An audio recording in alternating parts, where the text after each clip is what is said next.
नमस्कार दोस्तों। आज बात करेंगे कि ITR 4 बिजनेस इनकम के लिए कैसे फाइल करेंगे। प्रेजम्पटिव टैक्सेशन स्कीम 44 AD में कैसे आप ITR 4 फाइल करेंगे, आज मैं आपको बताने वाला हूँ। फाइल में जाएंगे, इनकम टैक्स रिटर्न में जाएंगे, फाइल इनकम टैक्स रिटर्न में जाएंगे। यहाँ सेलेक्ट करेंगे असेसमेंट ईयर 24-25, ऑनलाइन पे क्लिक कर लिया क्योंकि ऑनलाइन फाइल करने वाला हूँ मैं। उसके बाद कंटिन्यू पे क्लिक करेंगे, यहाँ से स्टार्ट न्यू फाइलिंग पे जाएंगे और इंडिविजुअल यहाँ सेलेक्ट करना होगा। कंटिन्यू करेंगे, फॉर्म ले लेंगे। फॉर्म कौन सा? फॉर्म ITR 4 ले रहे हैं, ठीक है। ITR 4 के अंदर फाइल होगी है। प्रोसीड विद ITR 4 पे क्लिक करेंगे तो देख सकते हैं 3 स्टेप होता है। पहले में वैलिड है, दूसरे में कंफर्म, तीसरे में वेरीफाई। तो चलिए समझते हैं। उससे पहले बताना चाहूँगा, जो भी भाई बंधु मेरे चैनल पर पहली बार हैं, इस वीडियो को पहली बार देख रहे हैं, जिन्होंने अभी तक सब्सक्राइब नहीं किया, सब्सक्राइब कर लीजिए। साथ ही साथ बेल आइकन पे भी क्लिक कर लीजिए ताकि इस तरह का कंटेंट आपको मिलता रहे। सो दोस्तों, लेट्स गेट स्टार्टेड पे क्लिक करना है। अब यहाँ पे जो ऑप्शन पूछा जाता है वो रीज़न पूछा जाता है कि ITR क्यों फाइल करना चाहते हैं। तो 3 ऑप्शन है। पहले में बोलते हैं कि taxable income basic exemption limit से ज़्यादा है, इस वजह से फाइल कर रहे हैं। बेसिक एग्जम्पशन लिमिट क्या है? 2.5 लाख, न्यू टैक्स रेजिम में 3 लाख मिल जाती है। या फिर दूसरे ऑप्शन बोलते हैं कि आप इनकम टैक्स के 7th प्रोवाइजो को सेक्शन 139 सबसेक्शन 1 को कंप्लाई करते हो, इस वजह से फाइल कर रहे हैं। या फिर तीसरा कोई अदर रीज़न है। तो यहाँ पे मेरा पहला रीज़न है, सेलेक्ट कर लिया, टिक कर लिया, कंटिन्यू पे क्लिक कर लिया। ओके पे क्लिक करेंगे तो देखो बहुत सारे ऑप्शन है। सबसे पहला ऑप्शन आता है पर्सनल इन्फॉर्मेशन, ठीक है। पर्सनल इन्फॉर्मेशन में यहाँ पे पर्सनल डिटेल्स भरनी पड़ती है। चलिए एक एक करके डिटेल्स सब भरते हैं। उससे पहले बताना चाहूँगा, अगर आप ITR फाइलिंग की पेड सर्विसेज लेना चाहते हैं, जहाँ पे आपको बेस्ट प्रोफेशनल के द्वारा पेड सर्विस मिलती है, तो पेड सर्विसेज का लिंक वीडियो के डिस्क्रिप्शन में मिल जाएगा, जहाँ से आप पेड सर्विसेज ले सकते हैं ITR फाइलिंग के लिए। तो सबसे पहले पर्सनल इन्फॉर्मेशन आया। पर्सनल इन्फॉर्मेशन के अंदर देखो बेसिक डिटेल होती है। उसके बाद यहाँ पे नीचे ऑप्शन पूछते हैं कि नेचर ऑफ एम्प्लॉयमेंट क्या है, तो यहाँ पे ले लिया अदर्स। रिटर्न कौन से सेक्शन फाइल कर रहे हैं? सेक्शन 139 सबसेक्शन 1 के अंदर फाइल कर रहे हैं, ठीक है। उसके बाद बोलते हैं कि क्या आप न्यू टैक्स रेजिम से ऑप्ट आउट कर रहे हो। ऑप्ट आउट का मतलब न्यू टैक्स रेजिम से बाहर हो रहे हो।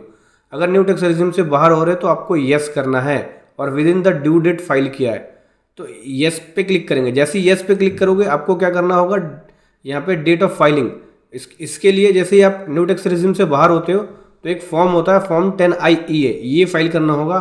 इसको कैसे भरना है, कैसे फाइल करना है, इसका लिंक वीडियो के डिस्क्रिप्शन में मिल जाएगा, वहाँ जाकर देख सकते हैं। या फिर चैनल पे भी आपको देखने को मिल जाएगा। और अगर आप न्यू टैक्स रेजिम में ही रहना चाहते हो तो नो पे क्लिक कर देना, आपको ये फॉर्म भरने की जरूरत नहीं पड़ेगी। बस ये होता है कि ओल्ड टैक्स रेजिम में आपको डिडक्शन से मिल जाते हैं, ATC ATD जितने भी डिडक्शन होते हैं सभी डिडक्शन मिलेंगे, लेकिन न्यू टैक्स रेजिम में डिडक्शन नहीं मिलेगा। ओल्ड में मिल जाएगा, न्यू टैक्स में नहीं मिलेगा, ठीक है। नो पे क्लिक कर लिया। उसके बाद नीचे बोलता है कि क्या ये रिटर्न जो है रिप्रेजेंटेटिव SSC द्वारा फाइल हो रही है, नहीं। नो पे क्लिक कर लिया। आगे कन्फर्म पे क्लिक करेंगे तो पहला इन्फॉर्मेशन ओके हो गया। पर्सनल इन्फॉर्मेशन को कंफर्म कर दिया। अभी ग्रोस टोटल इनकम की बात करें तो अब ग्रोस टोटल इनकम के अंदर पूछता है इनकम बता दो। सैलरी से कोई इनकम है तो उसकी डिटेल पूछता है। सैलरी से मेरी कोई इनकम नहीं है, इसलिए कंटिन्यू पे क्लिक कर दिया, ठीक है। इनकम फ्रॉम सैलरी 0 है। इनकम फ्रॉम हाउस प्रॉपर्टी ये भी 0 है। Income from business and profession, हाँ यहाँ पे मेरी बिजनेस एंड प्रोफेशन से इनकम है तो ऐड डिटेल्स पे क्लिक करूँगा।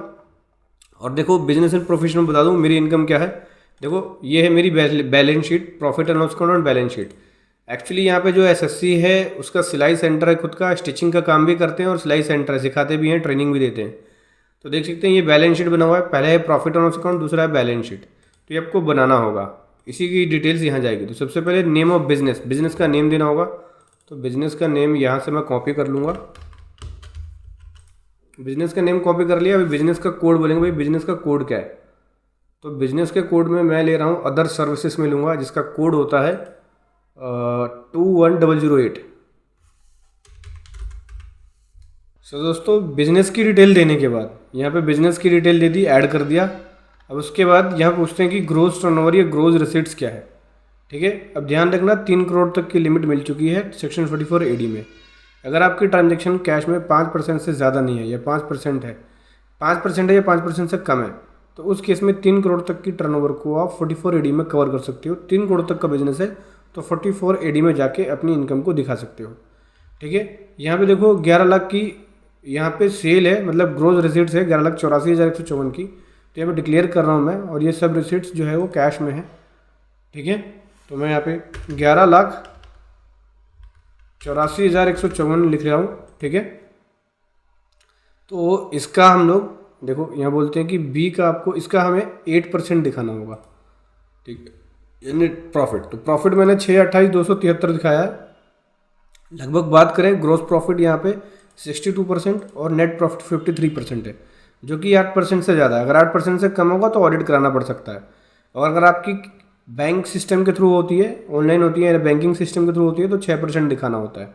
ठीक है, इससे कम नहीं दिखा सकते। तो मैं यहाँ पे 8% से ज़्यादा दिखा रहा हूँ, क्योंकि मेरी जो नेट प्रॉफिट है, मेरा जो नेट प्रॉफिट है वो 53% है। तो यहाँ पे दिखा रहा हूँ मैं 628,273। ध्यान रखना, न्यू टैक्स रिजीम लिया हुआ है मैंने फॉर्म 10I फाइल नहीं किया, ओल्ड टैक्स रिजीम में नहीं हूँ, तो मैं 7 लाख तक की इनकम को दिखा सकता हूँ बिजनेस इनकम के अंदर।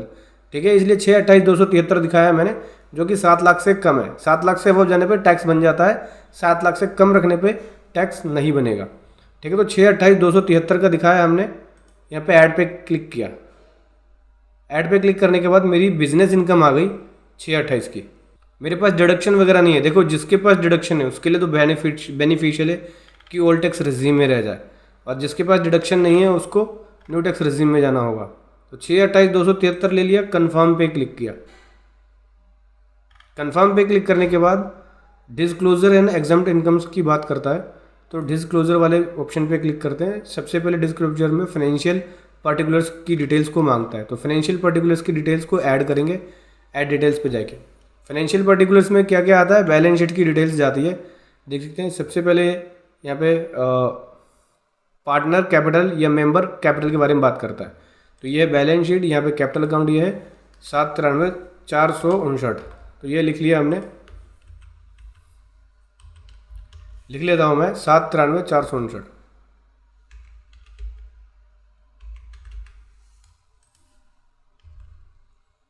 उसके बाद संडी डेटर है 235,483 की। संडी डेटर क्रेडिटर 0 है,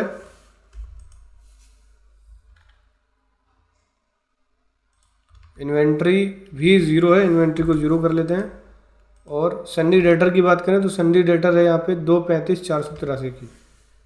235,483 ले लिया, यहाँ पे संडी डेटर हो गया। उसके बाद कैश इन हैंड है 356,020 की। कैश इन हैंड आ गया 356,020। उसके बाद है नीचे अदर एसेट्स, जो कि 201,956 की है। यहाँ जाते हैं 201,956, टोटल हो गया 793,459, 793,459। ऐड डिटेल्स पे क्लिक करेंगे, देख सकते हैं बैलेंस शीट की डिटेल हमने यहाँ पे दे दी। नीचे इन्फॉर्मेशन रिगार्डिंग जीएसटी में रजिस्टर्ड नहीं हूँ। अगर आप जीएसटी में रजिस्टर्ड है तो ऐड डिटेल पे क्लिक करके जो सेल आपकी है, ये वाली सेल, देखो ये वाली सेल जीएसटी के हिसाब से होनी चाहिए, और जीएसटी नंबर डाल के जीएसटी वाली सेल आपको लिखनी होगी। कोई एग्जाम्प्ट इनकम है उसकी डिटेल दे सकते हैं। कन्फर्म पे क्लिक कर दिया। कन्फर्म पे क्लिक करने के बाद देखो ग्रोस टोटल इनकम जो हमने दी है, यहाँ पे सैलरी इनकम तो नहीं है हमारी। सैलरी इनकम के अलावा कौन कौन सी इनकम हो गई, इनकम फ्रॉम सैलरी नहीं है, इनकम फ्रॉम हाउस प्रॉपर्टी नहीं है, income from house business income आ गई। बिजनेस इनकम के बाद इनकम फ्रॉम अदर सोर्स, हाँ मेरी अदर सोर्स से इनकम है, इसलिए मैं अपनी अदर सोर्स की इनकम को भी ऐड कर रहा हूँ। लगभग बता देता हूँ मैं आपको। यहाँ पे जो इंटरेस्ट इनकम है वो है मेरी इनकम फ्रॉम अदर सोर्स से, तो interest on saving bank account yes करके क्लिक करके यहाँ पे मैं अपनी जो सेविंग अकाउंट का इंटरेस्ट है वो लिख रहा हूँ 4694। ये ले लिया हमने सेविंग अकाउंट का इंटरेस्ट, और कंटिन्यू पे क्लिक किया। ये मैंने अपनी सेविंग अकाउंट का इंटरेस्ट दिखा दिया, मतलब अदर इनकम दिखा दिया। अभी कन्फर्म पे क्लिक करूँगा। कन्फर्म पे क्लिक करने के बाद डिडक्शंस की बात करें तो मैंने आपको बताया न्यू टैक्स रिजीम के अंदर आपको डिडक्शन नहीं मिलेगा, केवल डिडक्शन मिलेगा 80CC D2 का। ठीक है, तो कंटिन्यू पे क्लिक कर दिया। इस तरह का कोई और डिडक्शन मेरा नहीं है, और वैसे भी न्यू टैक्स रिजीम में और कोई डिडक्शन मिलेगा ही नहीं आपको, केवल 80CC D2 का मिलेगा। कन्फर्म पे क्लिक कर दिया। अगर और डिडक्शन लेना चाहते हैं तो आपको इसके लिए फॉर्म 10I फाइल करना होगा, जो कि ओल्ड टैक्स रिजीम का है। टैक्स पेड इन्फॉर्मेशन में आए तो अगर आपका कोई TDS कटा है, TCS कटा है, तो उसकी डिटेल दे सकते हैं। तो मेरा कोई भी TDS नहीं कटा है, इसलिए कन्फर्म पे क्लिक कर रहा हूँ।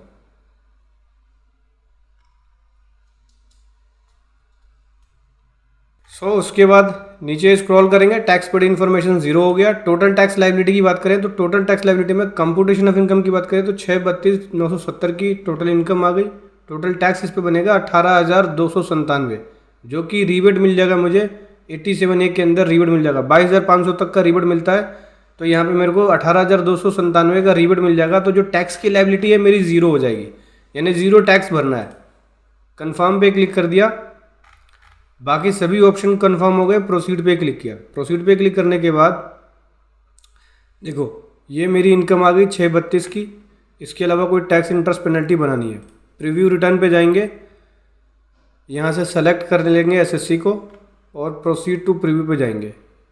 प्रोसीड टू प्रीव्यू पे जाने के बाद देखो ये आईटीआर का फॉर्म आ गया। इसके बाद नीचे स्क्रॉल करेंगे, सबसे नीचे प्रोसीड टू वैलिडेशन पे जाएंगे।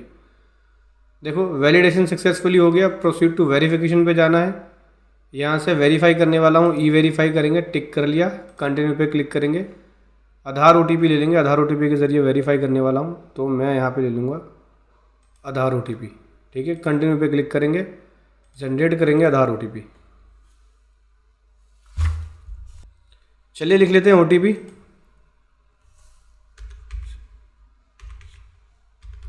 ये ओटीपी लिख लिया, वैलिडेट पे क्लिक कर देंगे।